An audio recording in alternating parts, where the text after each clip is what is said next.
What are the current trends in phenology research? Where is it headed? And what role is Project Budburst going to play? I am Paul Alabak, a scientist with Project Budburst. In this video, I will discuss some of the new trends in phenology research and how Project Budburst will be contributing to new scientific discoveries in this rapidly advancing field of science.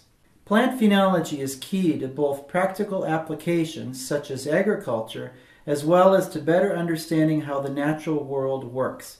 Environmental change is likely to accelerate in the coming years, so it will be essential that scientists and policymakers have the best tools available to predict how plants will adapt to these changes. Phenology research will play a key role in predicting these changes. As a result, scientific interest in phenology, as shown in this graph, has dramatically increased in just the past few years.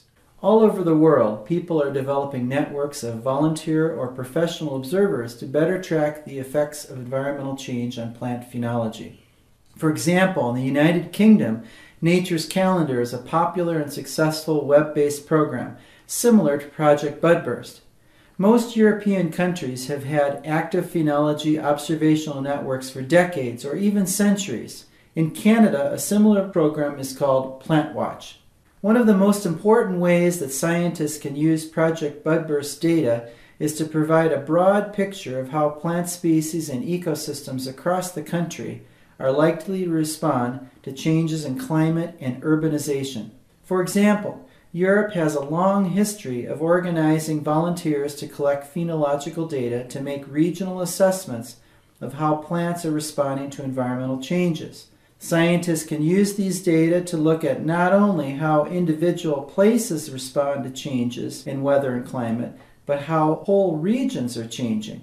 Here we see an example of changes in the dates of flowering of apple trees in Europe from one of the leading researchers in that region, Annette Menzel, who works with a university in Munich, Germany. Looking at an extremely warm winter event, we see apples flower much earlier than normal in the Baltic states in the north, where the warm spell was most dramatic, but at the same time, apples flowered later than normal in Spain, where cooler temperatures prevailed during the same time period. This shows how important it is to understand what is going on at the regional scale. Oftentimes, each region is responding to different weather events. These differences have to do with both regional differences in climate and weather events, but also are influenced by the characteristics of individual species. Remember that plants use a combination of cues to determine when to start growing or flowering. In some regions, spring temperatures are key. In others, the pattern of precipitation is important, especially in warm, dry climates. We need to better understand how to define regional boundaries for these kinds of studies. One of the most powerful ways of looking at regional changes is by using rapidly developing satellite sensor technology. Data from satellites is often available every 10 days for any given point on Earth.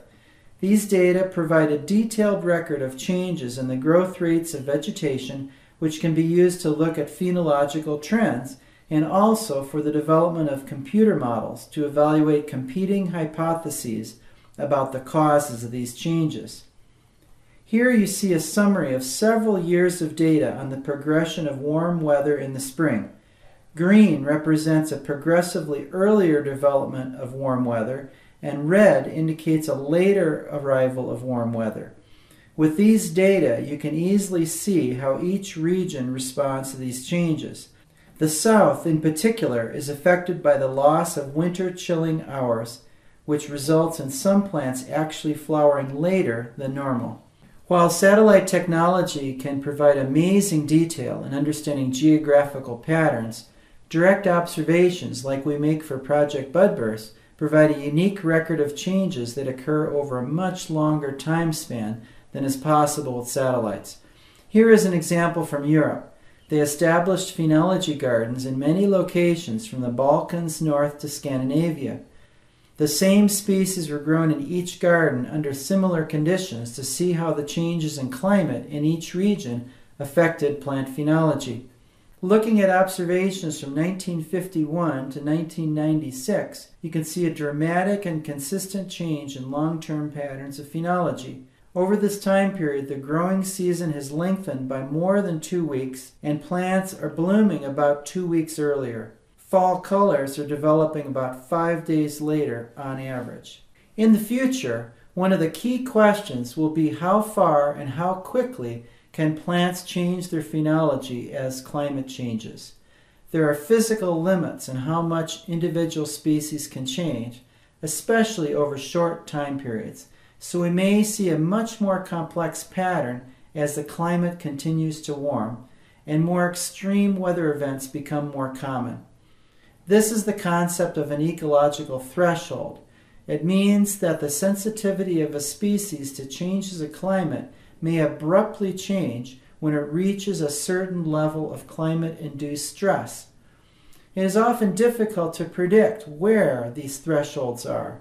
This is why a long-term monitoring program like Project Budburst will be so important for scientists to develop and test better predictive tools. As you can see, there are many ways scientists will be able to use our data from Project Budburst.